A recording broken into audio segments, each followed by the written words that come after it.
हिंदी स्पर्श भाग में 2 संकलित कविता मीरा के पद। अपनी इस पाठ्यपुस्तक स्पर्श भाग 2 में मीरा के पदों को संकलित किया गया है। इस कविता पर आधारित प्रश्न सीबीएसई की जो परीक्षा का जो प्रश्न पत्र है उसमें प्रश्न क्रमांक 4 में इन पदों के ऊपर बहुविकल्पीय प्रश्न पूछे जाते हैं या इन पदों का भावार्थ हमें लिखना है। जब भी हम इन पदों को देखते हैं तो अपने इस पाठ्य पुस्तक में मीरा के पदों को संकलित किया गया है और इसकी कवित्री कृष्ण भक्ति शाखा की मुख्य कवित्री मीराबाई है। हिंदी के संत साहित्यों में संत कबीरदास है, संत तुलसीदास है, संत रहीम है, उसी के साथ साथ संत मीरा है। मीरा को कृष्ण भक्ति शाखा की मुख्य कवित्री माना जाता है। मीराबाई का जब जीवन परिचय देखते हैं तो मीराबाई कृष्ण भक्ति शाखा की प्रमुख कवित्री है। इनकी जन्म तिथि 1503 मानी जाती है। मीराबाई के जन्म स्थान के बारे में कई मतभेद है। कई लोग जोधपुर में स्थित चौकड़ी गांव को मीराबाई का जन्म स्थान मानते हैं। बचपन से ही कृष्ण भक्ति में रुचि लेने लगी थी। इनका विवाह उदयपुर के महाराणा कुंवर भोजराज के साथ हुआ। विवाह के कुछ समय बाद ही इनके पति का देहांत हो गया। इन्हें पति के साथ सती करने का प्रयास किया गया, लेकिन मीरा इसके लिए तैयार नहीं हुई। जब भी हम भारत का इतिहास निकाल कर देखते हैं तो भारत में ऐसी कुप्रथा थी कि अपने पति के देहांत के बाद उस स्त्री को सती जाना है, मगर सती प्रथा के विरुद्ध आवाज उठाने वाली ये पहली महिला है। मीरा के जब भी हम पद देखते हैं तो उन पदों में मीरा की निर्गुण निराकार भक्ति का वर्णन मिलता है। ये मीरा कृष्ण के प्रति अपनी भक्ति किस प्रकार से समर्पित करती है उसका वर्णन मीरा के दोनों पदों में देखा गया है। मीरा के दोहे जब हम पढ़ते हैं तो उस दोहों में श्री कृष्ण के प्रति अपनी भावनाओं को उजागर करते हुए मीरा श्री कृष्ण का गुणगान गाती है। मीरा के पदों का भावार्थ अगर हम देखते हैं उसमें मीरा ने कहा है, मीराबाई कहते हैं कि मीराबाई का कृष्ण भक्ति में नाचना और गाना राज्य परिवार को अच्छा नहीं लगता था। उन्होंने कई बार मीराबाई को विष देकर मारने की कोशिश की है। घर वालों के इस प्रकार के व्यवहार से परेशान होकर वृंदावन चली गई। मीराबाई की रचनाओं में एक और जहां श्री कृष्ण के निर्गुण रूप का वर्णन मिलता है, वहीं दूसरी ओर इन्होंने कृष्ण के सगुण रूप का भी गुणगान किया है। यहाँ प्रस्तुत दोनों पदों के माध्यम से मीरा ने अपने आराध्य देवत, अपने आराध्य श्री कृष्ण को उनका कर्तव्य याद दिलाने की कोशिश करती है। मीरा उन्हें अपने दुख हरने के लिए कहती है। इसी दौरान मीरा श्री कृष्ण के प्रति अपने प्रेम का प्रदर्शन भी करती है। मीरा ने इन दोनों पदों में निर्गुण निराकार भक्ति का वर्णन किया है, जो दोनों पदों में संकलित किया गया है।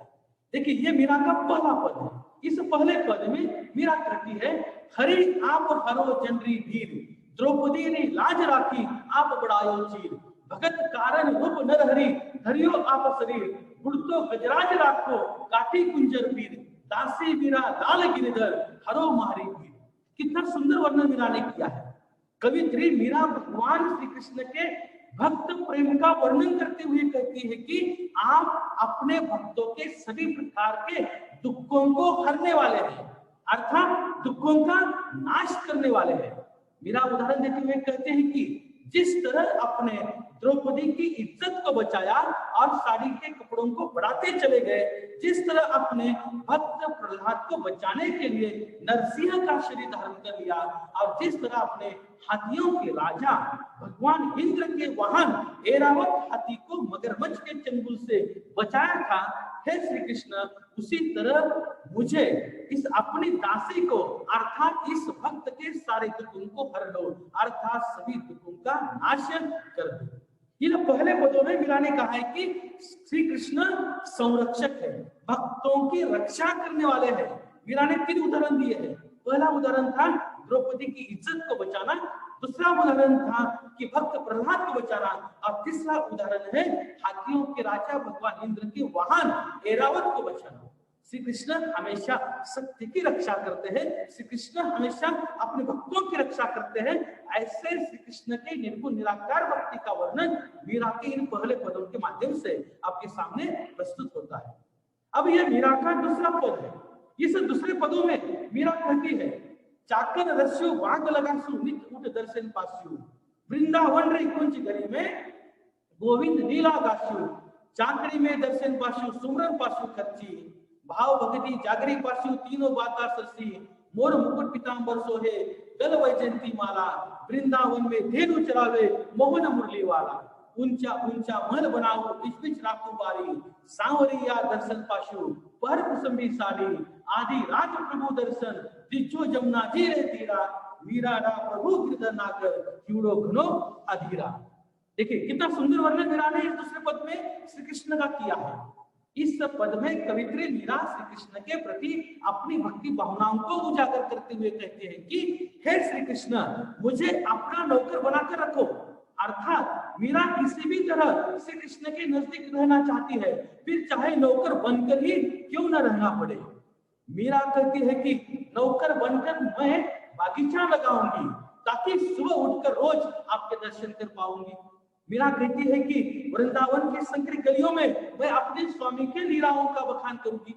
मीरा का मानना है कि नौकर बनकर उन्हें 3 फायदे होंगे। पहला फायदा यह है कि उन्हें हमेशा कृष्ण के दर्शन प्राप्त होंगे, दूसरा फायदा यह है कि अपने प्रिय की याद नहीं सताएगी, और तीसरा फायदा यह है कि उनकी भक्ति का साम्राज्य बढ़ जाएगा। इस प्रकार से दोनों पदों में मीरा ने कृष्ण के निर्गुण निराकार भक्ति को उजागर किया है। इस कविता के ऊपर पूछे जाने वाले प्रश्न इस प्रकार से है कि प्रश्न क्रमांक 4 में यह कविता के कुछ पद दिए जाएंगे और उसके ऊपर उस पदों पर आधारित बहुविकल्पीय प्रश्न पूछे जाएंगे जिसका उत्तर हमें लिखना होगा। या दूसरा प्रश्न इस प्रकार से पूछा जाएगा कि इन पदों का भावार्थ हमें लिखना है, इन पदों का अर्थ हमें वहां पर लिखना है। इस प्रकार से यह कविता पर आधारित परीक्षा में हमेशा प्रश्न पूछे जाते हैं, जो कि मीरा के दोनों पद आपके सामने प्रस्तुत किए गए हैं। दोनों पदों में मीरा ने कृष्ण के प्रति अपनी बिल्कुल निराकार भक्ति का वर्णन किया है। इसी प्रकार से यह स्पर्श भाग 2 कक्षा 10वीं में कविता मीरा के पद परीक्षा की दृष्टि से अत्यंत महत्वपूर्ण है, जिसकी कवित्री संत मीराबाई है, जिसका उदाहरण मैंने आपको दिया है कि परीक्षा के दृष्टिकोण से महत्वपूर्ण एक कविता है, इसीलिए उसे सविस्तर रूप से हमें अध्ययन करना है। हमने आज की इस कक्षा में अध्ययन अनुक्रम में देखते हैं कि कविता परिचय देखा है, विषय परिचय देखा है, दोहों को भावार्थ से देखा है और कविता प्रतिपाद्य देखा है। इस प्रकार से कविता यहाँ पर समाप्त होती है और उम्मीद करता हूँ कि आप सभी लोग परीक्षा के दृष्टिकोण से इस कविता का अध्ययन करेंगे। धन्यवाद।